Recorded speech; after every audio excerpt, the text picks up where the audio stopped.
What if the Indianapolis Colts kept Peyton Manning in 2012 instead of drafting Andrew Luck?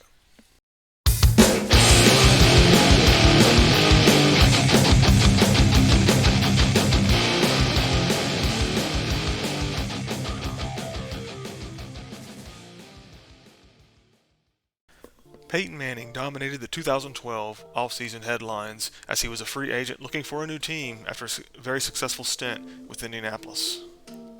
Following the 2010 season, the Colts used their franchise tag on Manning before they agreed to a 5-year, $90 million contract extension in July. Manning underwent neck surgery in May of that year. In the summertime, the NFL experienced a lockout, a work stoppage, and Manning was forced to rehab on his own. Manning was told by doctors that a return to playing football was no guarantee. He would have a second surgery in September, which forced him to miss the entire 2011 season for the Indianapolis Colts. The 2011 season for the Colts would be a disaster. They would start the season 0-13 before winning two of their final 3 games. Curtis Painter was clearly not the short-term nor long-term answer. The Colts' 2-14 record was the worst in the NFL, so they had the first overall pick in the 2012 draft. Available that year was Andrew Luck, a generational, once-in-a-lifetime talent, so they now had a choice: start over with a new quarterback, or hope that Peyton Manning is fully healed and ready to go. The Colts clearly made a choice. They got rid of all of Peyton Manning's allies. They fired Coach Jim Caldwell and his entire staff. They also got rid of Bill Polian, the vice chairman who drafted Peyton Manning just 14 years earlier. So now that Manning's allies were gone, it was clear the Colts were going to start over with Andrew Luck and build around him. So what if the Colts decided to stick with Manning and his allies, hoping to regain their winning ways from before the injury? Obviously they wouldn't draft Andrew Luck at number 1, they would likely trade that pick. And they weren't just going to give away that number 1 pick. They would likely want multiple first-round picks in exchange for that number 1 pick. 2 teams in prime position for that pick were the Cleveland Browns and the Minnesota Vikings. Both of those teams owned 2 picks in the first round. The Browns had the 3rd overall pick and the 22nd overall pick, and the Vikings had the 4th overall pick as well as the 29th overall pick. Well, Luck would have had more success in Minnesota most likely, and it would have been fun to see him and Aaron Rodgers face off twice a year for at least a decade. The Vikings had just previously drafted Christian Ponder the year before in the first round, so it's pretty likely they were going to roll with him to see how it went.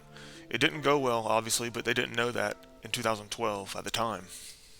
It's clear the Browns are planning to get a quarterback in the draft in 2012 because they drafted Brandon Weeden at the 22nd pick overall. They also had the better draft options to offer for the number 1 pick, as they had the 3rd and the 22nd. Now, if the Colts agreed to give up their 1st overall pick for the 3rd and 22nd pick, how would it have worked out for them? The Colts will need to use this draft pick, 3rd overall, to beef up their offensive line, considering the fact that Peyton Manning was coming back and his health was at this time uncertain. They weren't sure how he was going to be able to react to being hit. The Colts offensive line was known to be not very good under the Andrew Luck era, so they would definitely need to use this pick to get offensive tackle Matt Khalil at number 3. They also used their 22nd pick to fill in a gap on the defensive line by getting, say, defensive end Whitney Merciless to bolster up the defensive line. Now, the Colts were 11-5 in each of the first 3 seasons with Andrew Luck as the quarterback, and that was with a bad offensive line. In 2014-15, they went to the AFC final, or AFC Championship game, where they got blown out by the New England Patriots. I believe if they would have stuck with Peyton Manning, they would have focused more attention on their offensive line and building a stronger offensive line, because Manning, of course, was older and less mobile than Andrew Luck. So I think the Colts would have had similar success, maybe a little bit more, under a healthy Peyton Manning and a stronger offensive line.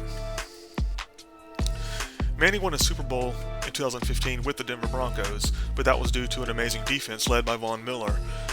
Manning was no longer the elite player. His health had began to really take a toll on him. So the Broncos won that Super Bowl over the Panthers by shutting them down. The Colts did not have that kind of defense. They would have not had any chance against Carolina defensively, in my opinion. It would have had to be a shootout, and Manning was not ready for that at this point in his career. The only season I could see Manning and the Colts winning post-2012 would be 2012. If they could have gotten past the Ravens and Patriots, I think they could have won a shootout with the 49ers in the Super Bowl. It's likely that Manning would have retired following the 2015 season with the Colts also, so that would mean the Colts would have to begin their search for their next quarterback in 2016, whether it's a bridge quarterback or they find one through the draft. This will leave the Cleveland Browns with the number 1 overall pick, and clearly they would pick Andrew Luck. Now the Browns were pretty bad throughout this decade of the 2010s. I do think Luck is talented enough to where they could have built a team that was pretty good, not I wouldn't say Super Bowl contender, but I do believe they could have built a playoff contender around Andrew Luck.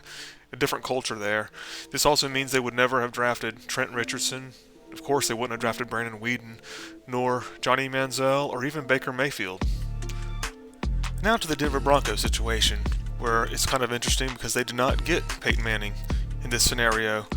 They just finished an 8-8 season with Tim Tebow, where they also went to the playoffs and even won a playoff game before losing to the Patriots. Now Tebow was often criticized for his lack of passing skills, even though he was a mobile quarterback and very polarizing and interesting to watch to the fans. But it was clear that John Elway did not view Tim Tebow as their long-term answer at quarterback. The Denver Broncos were a very talented team at this time, especially on the defensive end. They boasted players like Champ Bailey and Elvis Dumervil, as well as Von Miller. They also had a decent offense, as far as the receivers are concerned, with Demaryius Thomas and Eric Decker. At the time, they were one of the best receiving duos in the league. They just needed a quarterback, a capable passing quarterback, to help them get to the next level, and unfortunately, it didn't appear Tebow was that guy. Other than Peyton Manning, there were really no quarterbacks available on the free agent market that were at even near that level. There was Matt Flynn, though. Matt Flynn was kind of a thing back in 2012. He actually had some really impressive games as the backup quarterback to Aaron Rodgers in the with the Green Bay Packers in 2010 and 2011. So as a free agent going into 2012, there were teams that were actually looking at him as a possible starter. He would end up going to Seattle, where he was outplayed by Russell Wilson in the preseason, and Russell Wilson became the starter. Flynn never started with Seattle and never really developed into having a career even as a backup after that. But could the Broncos have given Matt Flynn a look and given him a chance?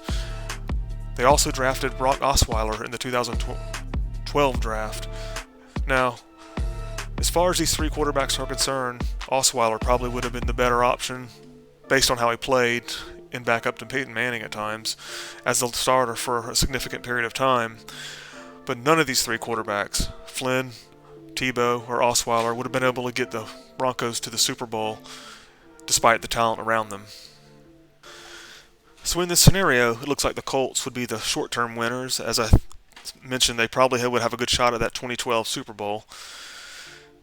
The losers would be the Denver Broncos. It doesn't look like they would be able to get a quarterback near the level of Manning in order to complement that solid surrounding cast and defense. The Browns would be a winner. They would get their young quarterback, franchise quarterback, who would probably get them into the playoffs and out of the cellar in that division. And Luck would probably have a very similar career that he actually had. He probably gotten beat around there in Cleveland like he did in Indianapolis, but he would have won some playoff games maybe. Had a solid career. Anyway, that's the scenario. Like, subscribe, comment if you agree or disagree. Thanks. Have a great day.